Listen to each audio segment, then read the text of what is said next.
Hello बेटा जी, class 12th में tangent normal का very important question NCERT miscellaneous का चैप्टर है का क्वेश्चन है। Please, very important, very tricky one.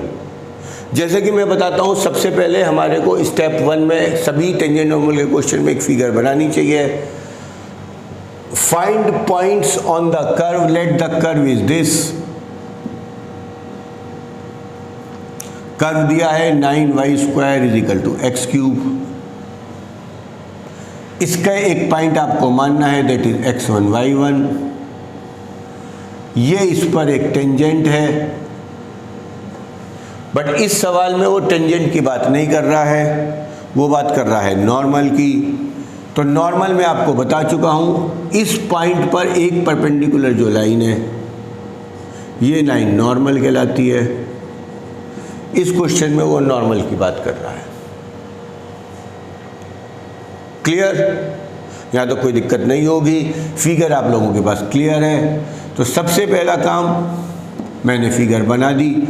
दूसरे स्टेप में x1 y1 को आपको कर्व पर रखना है, that is 9y1² equal to x1 cube. काम आपका है। अब इस क्वेश्चन में step 3 is very different one, very tricky one. ये आप लोगों को ध्यान रखना है, आपके पास इसका कोई इलाज नहीं है। सबसे पहले आप लाइन लिखें, normal make equal intercept on the axis. What does it mean? हम लोगों ने क्लास 11th में पढ़ा है कि जब कोई लाइन एक्सिस पर इक्वल इंटरसेप्ट काटती है, इसका मतलब ये दोनों लेंथ इक्वल हैं। जब दोनों लेंथ इक्वल होंगी तो इनके दोनों के अपोजिट एंगल्स भी इक्वल होंगे। ये एंगल तो 90 है ही, तो इसका मतलब ये एंगल 45 डिग्री आ जाएगा।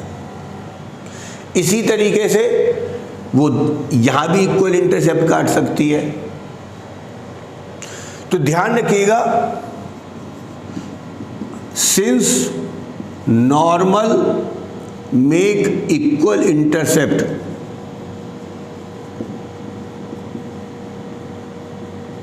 on axis,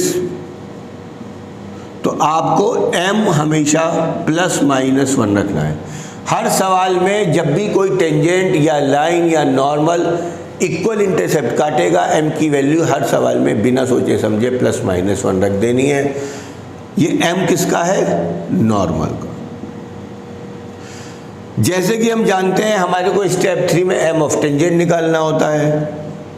so m of tangent का फार्मूला -1/m ऑफ नॉर्मल।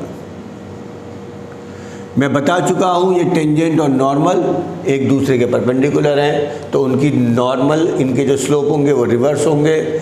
1/+-1 कितना बचेगा बेटा जी? ये भी +-1 बचेगा, और अगर ये -1 है तो भी ये +-1 बचेगा। ध्यान रखिएगा। इसलिए m ऑफ टेंजेंट आपके पास इस क्वेश्चंस में, आपके पास ध्यान रखिएगा, ये +-1 आ गई।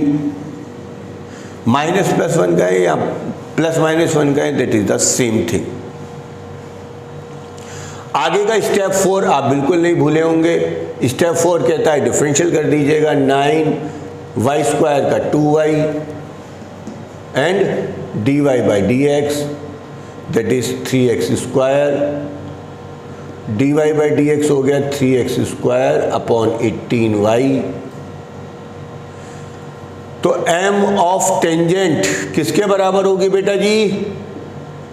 मैं आपको बार बार बता चुका हूँ, m ऑफ टेंजेंट हमेशा dy/dx के बराबर होती है, that is 1/6 x1² upon y1। मैं आपको बता चुका हूँ, m of tangent dy/dx at point x1 y1 के बराबर होती है। स्टेप 6 में आपको जो एक ये वाली mi है और एक ये वाली mi है, दोनों को कंपेयर करना है। तो 1/6 x1² y1 इजिकल टू +-1। मेरे ख्याल से क्वेश्चंस आपको समझ में आ गए होंगे। इससे x1² की वैल्यू कितनी आई?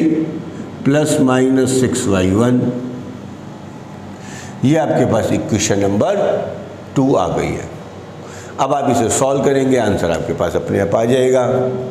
स्टेप 7 में इक्वेशन 1 का यूज़ करेंगे। इक्वेशन 1 कहाँ थी आपके पास? ये आपके पास इक्वेशन 1 थी। 9y1 square is equal to x1 cube. तो आपको यहाँ y1 की वैल्यू रखनी है, एक बात का ध्यान रखिएगा, और कुछ नहीं रखना है। तो y1 किसके बराबर है?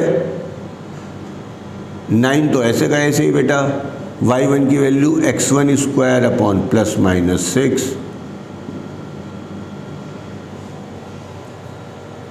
कितना बचेगा ये आपके पास? 9 x1 4 अपॉन 36 प्लस 6 का स्क्वायर भी 36 माइनस 6 का स्क्वायर भी is equal to x1 cube. आपके पास बच गया x1 4 बराबर 4x1 क्यूब। काटेंगे नहीं, कैंसिल नहीं करेंगे, ये ध्यान रखना है। x1 क्यूब कॉमन लेंगे, दो वैल्यू आपके पास x की आ गई हैं, एक बार x1 बराबर 0, एक बार x1 बराबर 4।